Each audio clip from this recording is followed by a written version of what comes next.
I wanted to welcome our Bright Muse today. This is Mr. Michael Hebb. He is founder of The Living Wake and author of the book Death Over Dinner. Doesn't that sound interesting? So tell me, what is The Living Awake? What is this all about?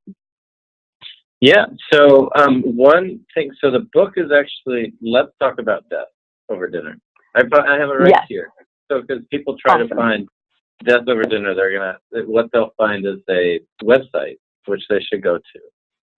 And all of this actually started because of Death Over Dinner. The Living Wake is a project that gives people the tools to celebrate their loved ones or be celebrated themselves while they're still alive instead of waiting until they're gone. But that all came about because I had an idea to start a project called Death Over Dinner. And that was the result of about 20 years of hosting dinners on really difficult topics all over the world with global leaders, with thought leadership organizations, with members of the general public, talking about every taboo topic you can imagine. Sex, drugs, rock and roll, wealth disparity, the gender gap, homelessness, genocide, war. And I came to realize that these things that we avoid are actually where we stand to heal the most.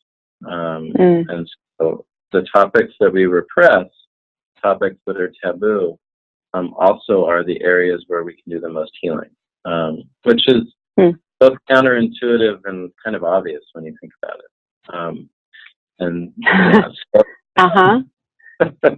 The things we avoid when we get together with our families over Thanksgiving. Yeah, totally. And I don't, some people are like, I'm going to do a death dinner at Thanksgiving. I'm like, that's a terrible idea. You're going to fail at that. I promise you. I mean, if your family's cool enough to take on like a surprise death dinner at Thanksgiving, then you're already healed, probably. Right. Like you had a great childhood.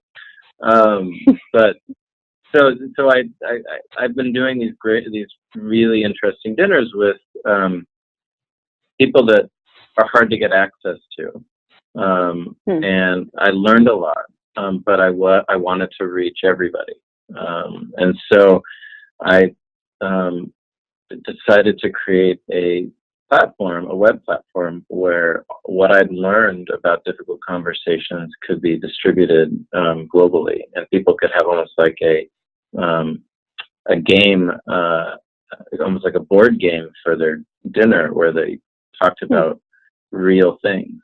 And so I chose death as the first topic.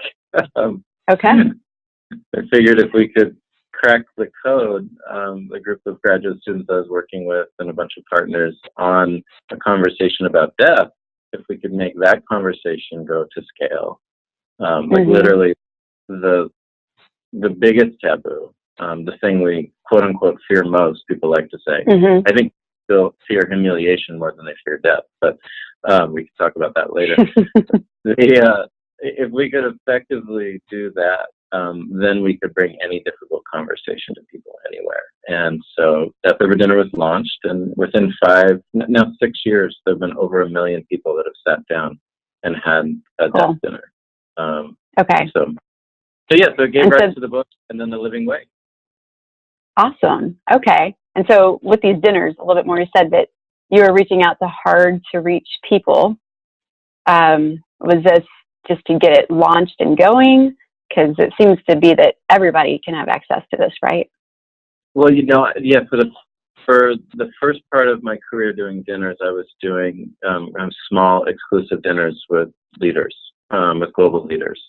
So it was very limited access to the type of dinners I was doing, which was pretty fun and exciting for me to sit down with Nobel Prize winners and presidents and CEOs, founders, and but how much more benefit could the world have if some of these learnings were brought to everybody was the idea that I, came across. And so we created Death Over Dinner as the model of dinners for everybody. Essentially, if you're eating dinner, which most of us are, hopefully, that then you have you've hit the basic requirements for this experience. And so the website provides a basic script for people so that the conversation isn't scary and is actually, it's really beautiful, the conversations that people have over these dinners.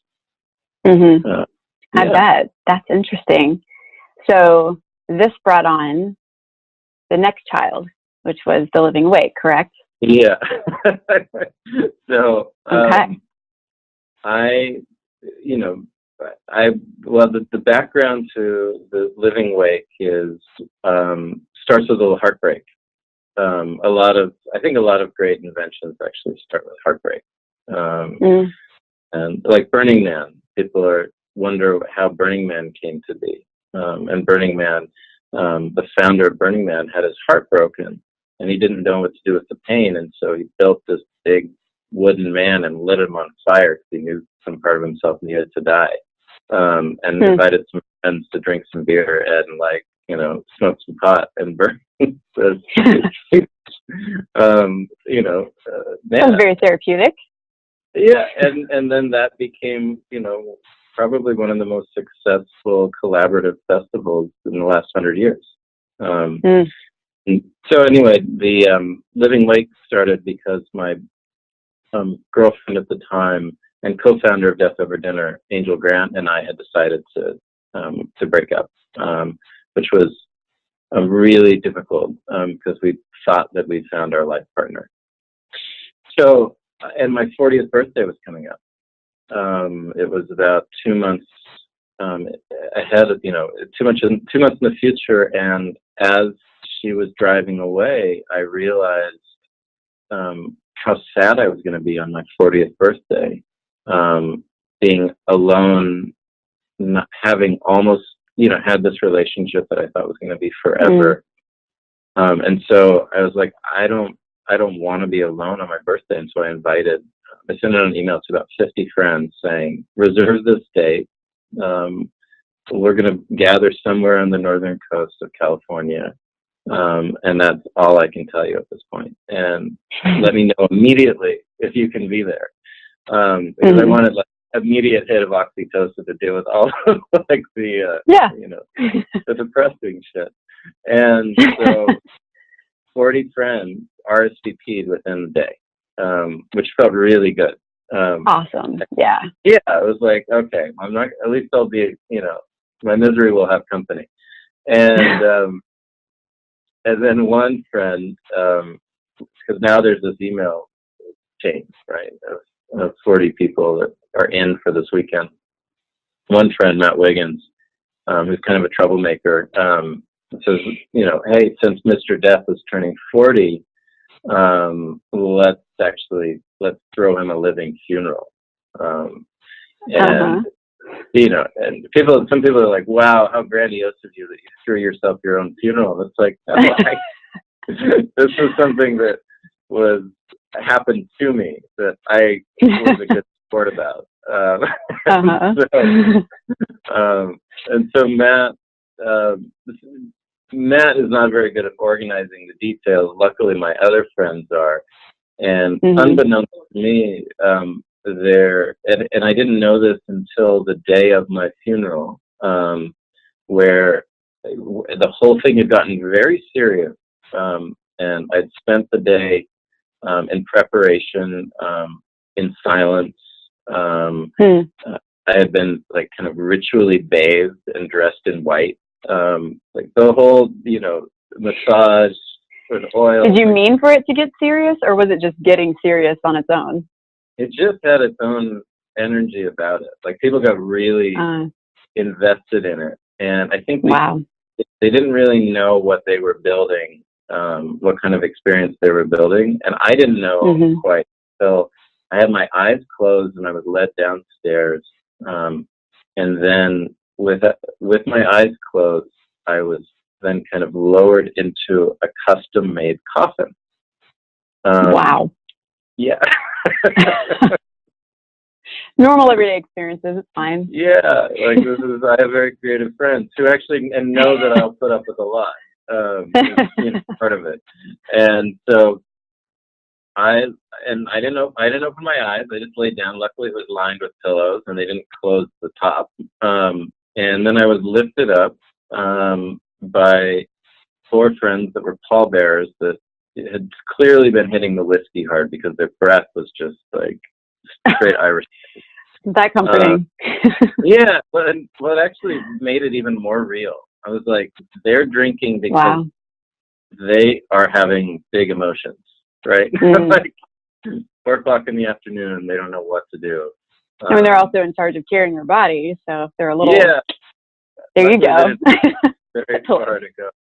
And so then long story short, they put me into carried me into a darkened room. There was just one candle lit in the room, and then a 3-hour ceremony took place, and it's at the very beginning of it, when my coffin was put down, and one of my friends saw me dressed in white, not moving, she started wailing in a way that I've heard very few people ever cry. And so the kind of tongue-in-cheekness of the whole gathering was gone, and it became pretty serious. Wow. And not to say there wasn't levity and humor. I don't think I can say it on air, but some of the things that a friend of mine from Texas said. I can edit. Yeah. But the people went around and they said how they knew me, how they'd come to know me, and what I meant to them. And then any grievances were aired, and then eulogies, the impact that I'd had on their life. And so it went around the circle 3 times, and my 15-year-old daughter was there, and she came to the edge of my coffin at the end of it, and gave one of the most beautiful tributes I've ever encounter. And then I was taken out of the coffin. It was clear that the ceremony was done after my daughter had spoken. I was taken out of the coffin and dunked into a cedar hot tub, and then came out alive. And there were new clothes prepared for me, and a feast that had been prepared and was ready, and a friend of mine who's a winemaker had brought like incredible wines from his cellar, and everybody got really drunk really fast. Not me. I was like, I need to go and take all of this in. So it was a really intense experience for people. And I don't think it has to be as intense. I think that my friends took it further than most people would. And they were okay with that, and I was okay with that. But I think that what I learned from it was that I wanted to share this with other people, because there's a lot of people who, are getting closer to the end, whether that's because they're 90, 80, 70, and know that they're not going to be around long, or whether they have a terminal, and they know that their time is short, or they don't know how long they have. And they, instead of the celebration, things get very awkward towards the end. There's not a lot of rituals leading up to near death. Right. Yeah. So we created a site called The Living Lake that gives people all of these tools, and so you have a blamable third party. Yeah, right. It's not me. The movement. So I'm interested to know what made you you. How did you choose, even before The Living Wake, you're a person that gets into really difficult subjects and topics, and I personally love that. But how did you get to that place? Is there, a stimulus or something in your life that prompted you to tackle these hard issues? Yeah, I mean, I think it actually, it comes back to to death and to loss. I think that for those of us who work on an edge of culture, and some people work on a fringe, some people work on an edge. I like edges better because I think that people are, the fringe is a little bit, it's a question whether it's going to impact the middle. But I think throughout time, the people working on effectively on the edge of things have led us towards our evolution, right? The ideas are always just beyond what's acceptable that then create the future. Right. Yeah, and so, and your show's about inspiration, right? And so that's, for me, I've always been inspired by people that are working in those adaptive valleys, in those places that aren't status quo. And I think that it came from the fact I lost my father when I was 13, and he was diagnosed with Alzheimer's. He was much older as a father. He was 72 when I was born. And wow. Yeah, and he, his final days or his final years were kind of a disaster for our family, and really tore our family apart. But when he died, I found that, and he died on Halloween, and I went to school on Halloween Day as a regular 13-year-old kid who had just lost his dad, and there was no one that I could talk to about it, that I felt comfortable talking to about it. Not teachers, certainly not peers. I didn't know that anybody would have the depth to really hold that information and be there for me. I think people have gotten a lot more emotionally intelligent, especially kids. There's a value placed on emotional intelligence. Didn't used to be. And when my daughters have a difficult situation they're dealing with, they come to me, partially because of who I am, but also I think because of how the culture has evolved around emotional intelligence. But I didn't have anyone to go to, and what happened was I then felt quite a bit other than my peers, just separate from my peers from that point on. I felt like I was no longer on the trajectory of varsity popular kid, going to all the parties, not questioning anything. These are the glory days, right? And I wanted more. I wanted to know about things that were more about the human condition, more why people suffer, how to mitigate suffering, what mysticism was about. I got interested in the spiritual realms, and I took a great interest in Gnosticism and mystical Christianity and Eastern spirituality. From a non-denominational perspective, just started to delve into these different modes of thinking and healing. And then also writers and artists that had effectively worked on the edge of things that impacted society at large.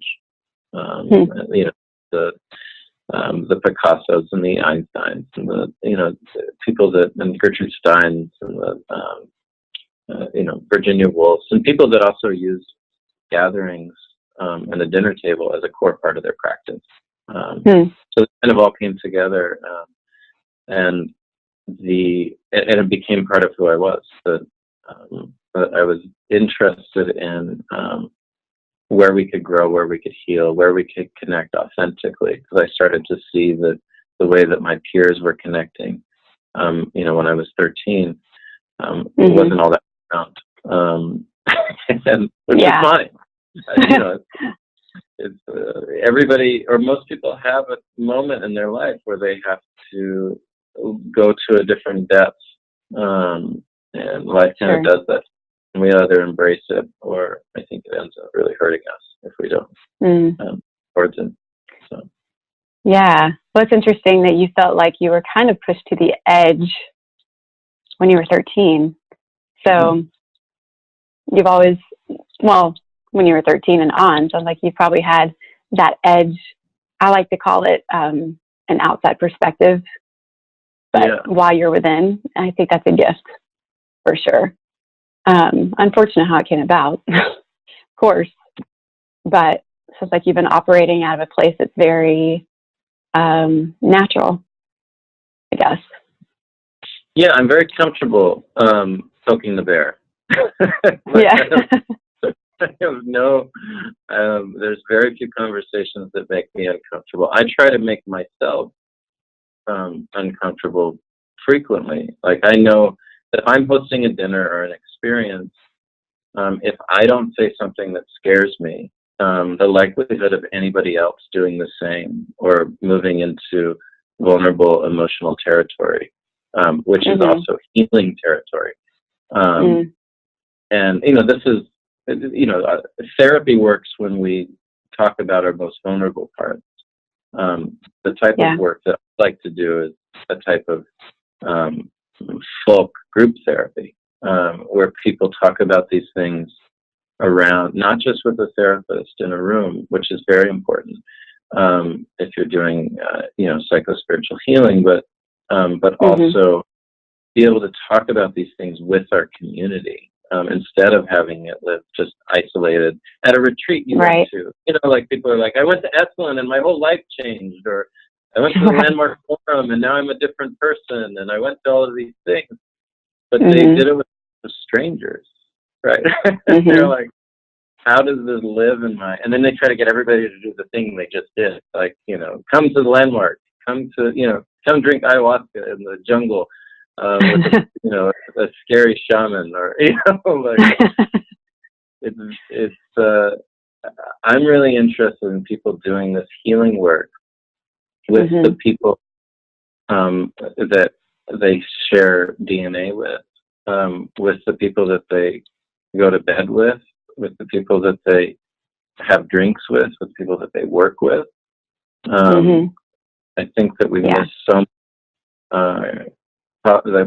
The capacity to heal is so limited by the realms where we choose to heal, the people that we choose to heal around. So that democratization is really important to me. Agreed. Yeah, it's so much easier to talk about hard things with people you hardly know, but the depth can only get so far. Yeah, they want to see you. I mean, people in your life really do want to see you. Every death dinner I've ever done with a married couple, and this is like every single one. I hear from one married couple to the other, I didn't know that, or I've never heard that story.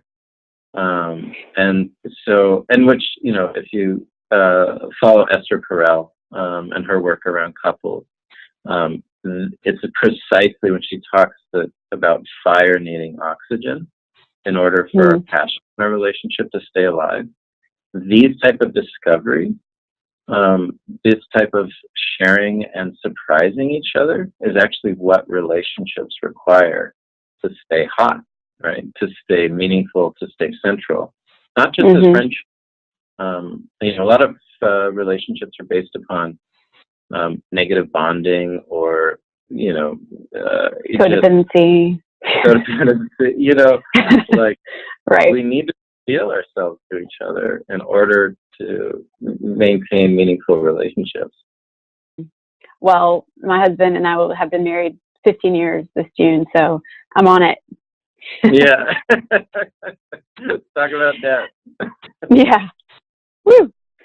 And as I had said before, my mom would take us to, my sisters and I, sometimes to cemeteries, especially if she was maybe having a hard time with one of us. Hard to imagine, I'm sure. Just to gain that perspective, kind of a reset. And like I said, I never told my friends about it because it was odd. What parent takes their kids to cemetery? I get it. But it was kind of a reset. It's a just kind of a holy place. I don't know if that's the word, but it just brings a hush, and you don't go there to scream and yell and kind of a reset. So I can imagine that these discussions would do a similar thing. They do. You know, it's interesting. The word taboo, its origin is actually it's a Pacific Island word, and it gets confused a little bit around what it's related to. But if you go back to the deep origin of it, it actually means a place where spirit is high, where a sacred place, and you need to be prepared to enter into there. So, like burial grounds were considered taboo until you had to be prepared to enter into that space. So you didn't take your regular screamy, crying, talking about nonsensical things type of child or person into a space like that. So it's funny that we've translated culturally and also language-wise that taboo is something that we avoid, as opposed to something that's an incredible honor and a sacredness to step into and has the most potential for transformative healing. Like, that's what it's hidden right in the word. And so, that's why it's wow. I didn't know that. Yeah. So somebody needs to come up with something called healing with taboo or something. There you go. Someone. Maybe that's the next. Hey, there you go. So can you tell me about, just last question, maybe some of your most impactful stories that you've gotten from participants of Living Wake? The thing is that we don't hear the same thing with Death Over Dinner. We don't hear that much about the experiences because they're very, very private and poignant experiences. Sure. And so and Death Over Dinner, I've been at so many of them that I have so many stories. Living Wake, we gave it as a gift for free, so we don't even know who's actually having these. And we see a case that there's a hashtag or something. We've also made it so that people don't feel like they have to communicate with us.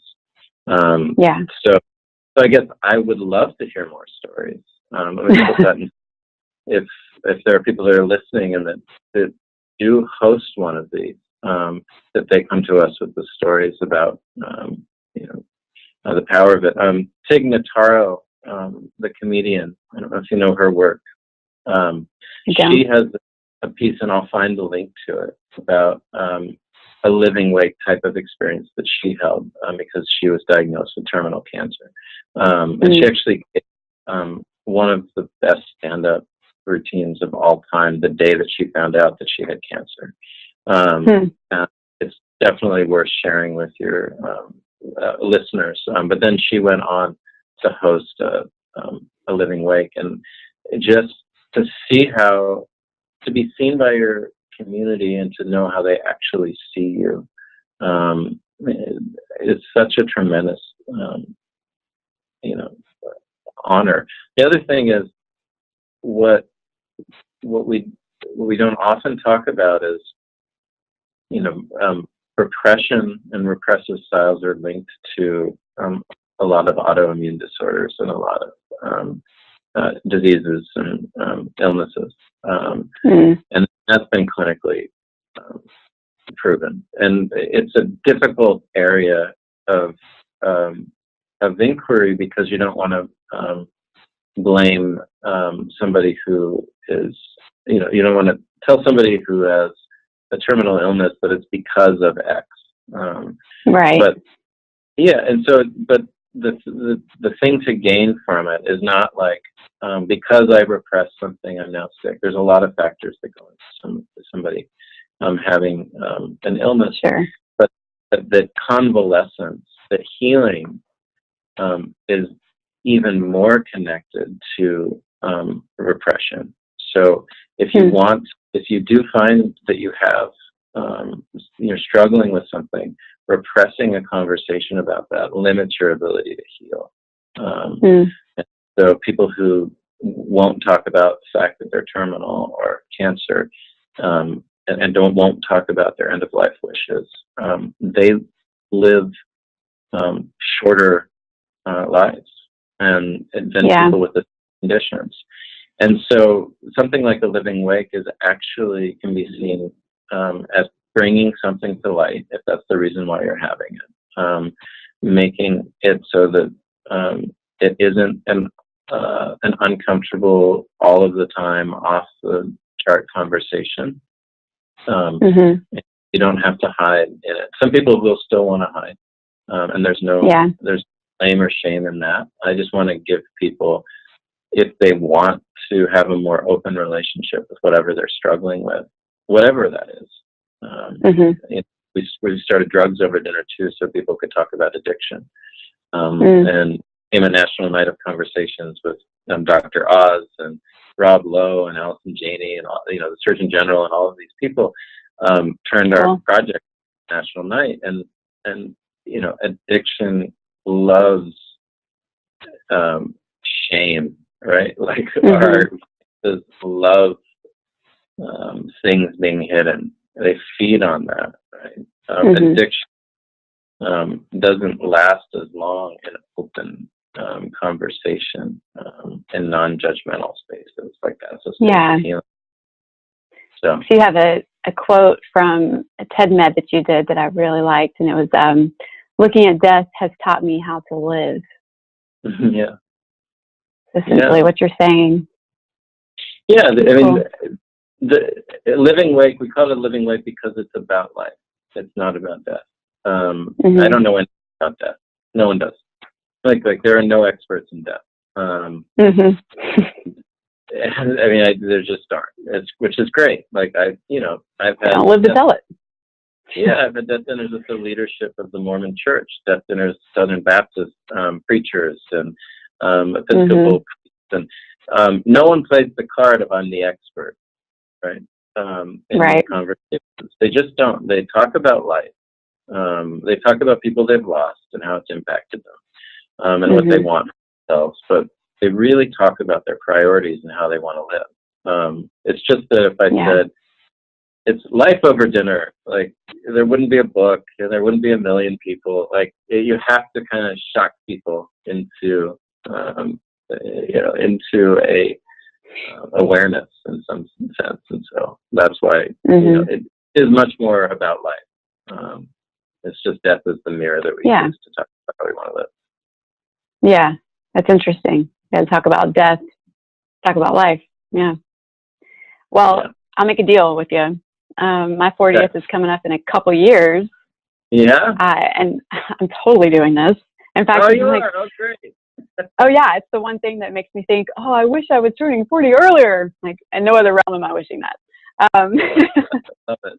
I wish it could happen sooner. I mean, who can do a living wake at 39? I don't know. I mean, I could, but anyway, I will let you know about my experience about that.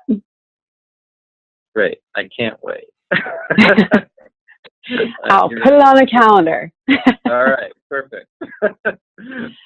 Great. Well, thank you again so much, Michael, for being my Bright Muse today. This has been an honor.